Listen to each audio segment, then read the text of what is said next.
Hey everybody, Ananias here, and today we're going to be taking a look at Street Fighter 2 Champion Edition. Now, before anybody says, wait a second, I thought you just dealt with like weird, rare, uncommon games.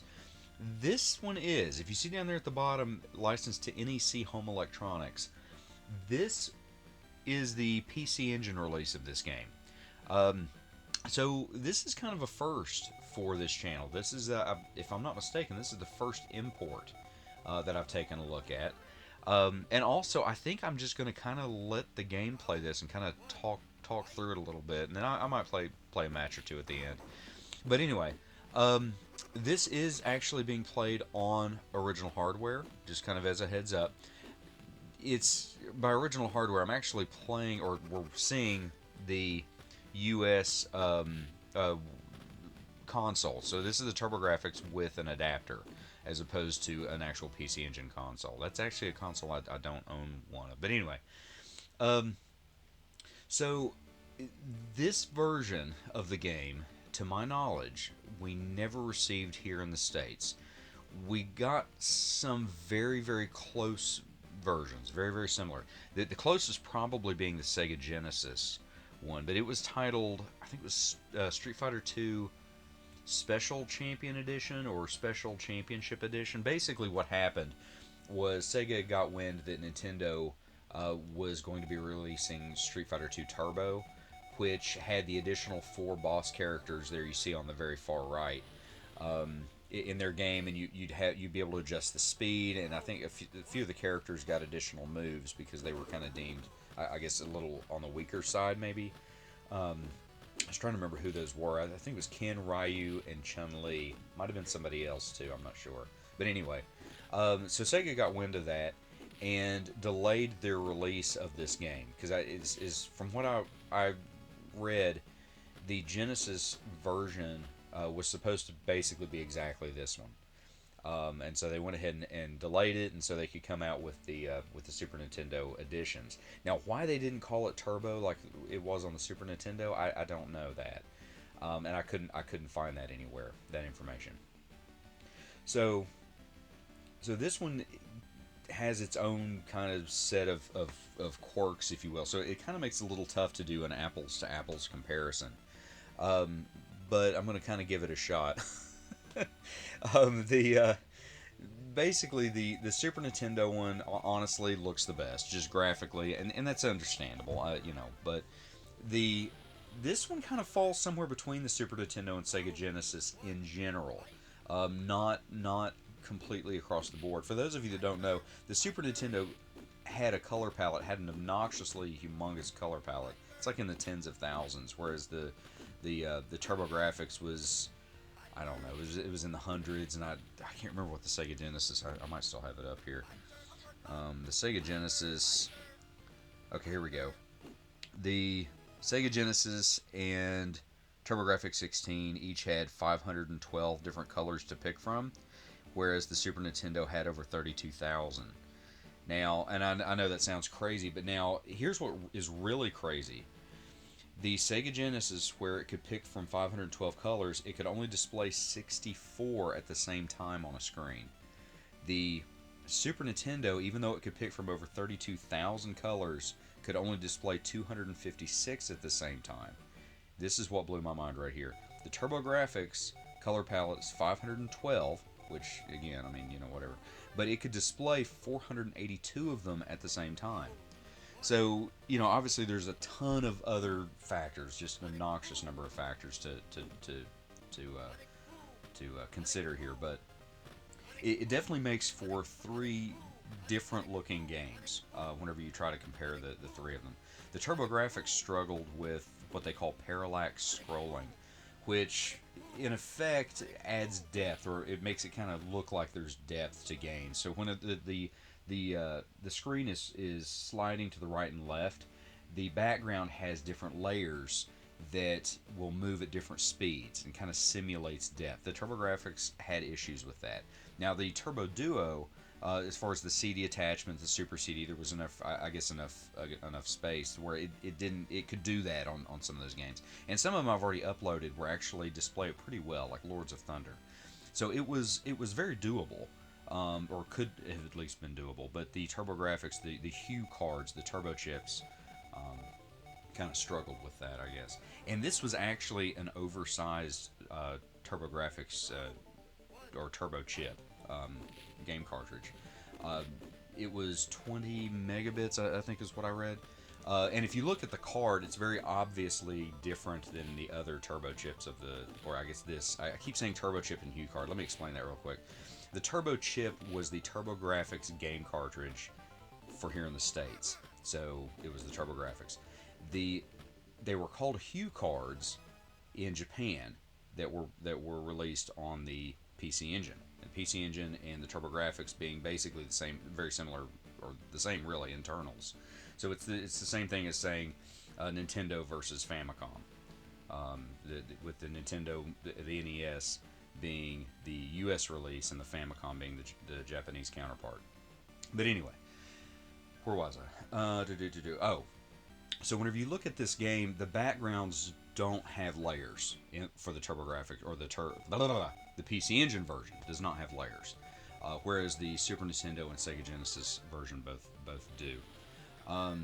Something else that you may have noticed on this one in the game selection or character selection screen rather, is that the names of the bosses, and by bosses I mean those 4 characters on the character selection screen there on the far right, the names are wrong.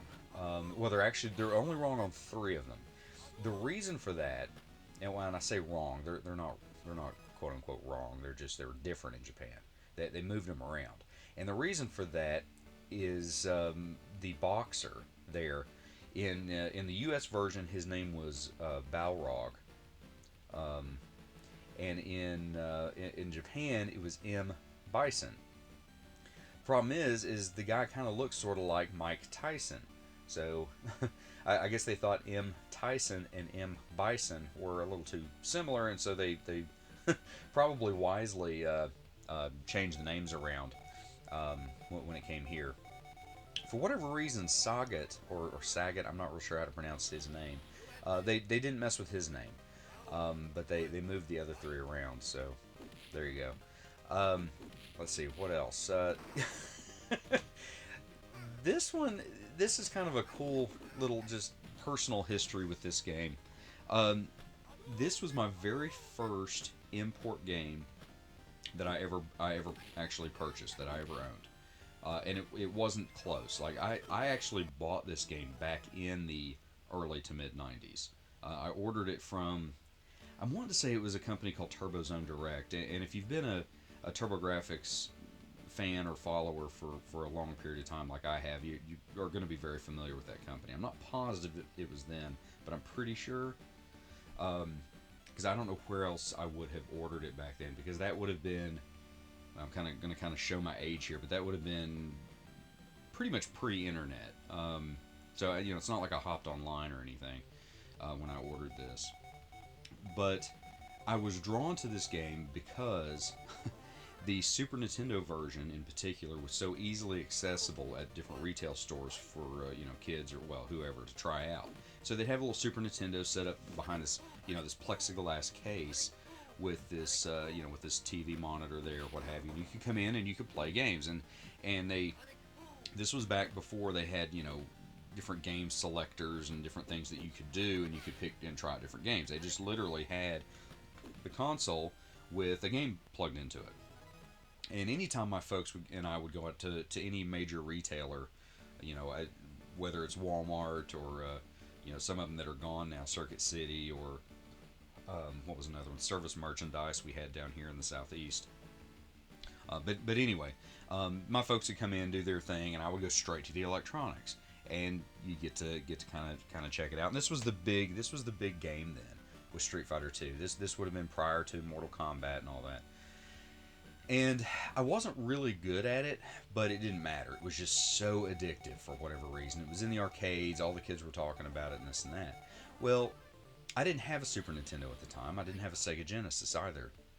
And I had already saved up, and my dad and I talked about it and kind of compared this and that, and we ended up going with the Turbo Duo / Turbografx. And when I found out that this game had been released, but that we weren't getting it in the states, but it was available in Japan. Uh, I went out of my way, is putting it mildly, to try to get a hold of a copy of this.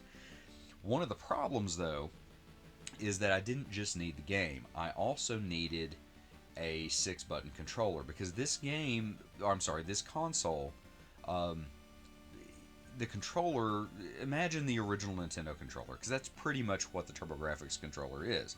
The Turbografx controller, the only real difference is the little turbo sliders, so you could have turbo accessibility on the Turbografx controller.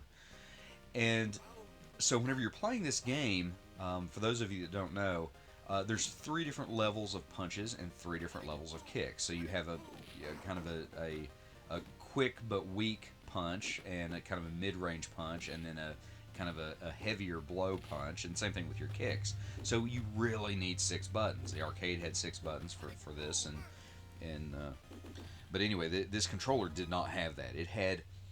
Technically, it had a directional pad and 4 buttons. Again, just like the original Nintendo. It had, in effect, a select, start, A and B was what the Nintendo had, and this had a select, run, 1 and 2. So, again, almost identical.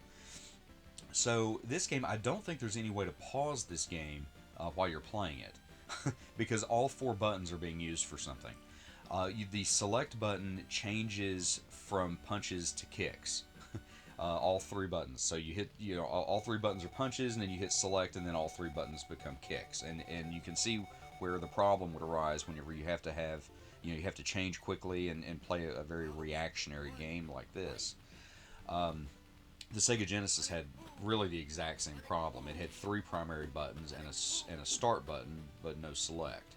So again, it had the exact same problem. So I needed, or at least desperately wanted, not only the game, but I really wanted the controller. Now, one thing I had to have, in addition to the game, was an adapter, because again, this game was not released in the States. I had to order it from Japan. And so, to complicate things, we had both a Turbo Duo and a Turbografx.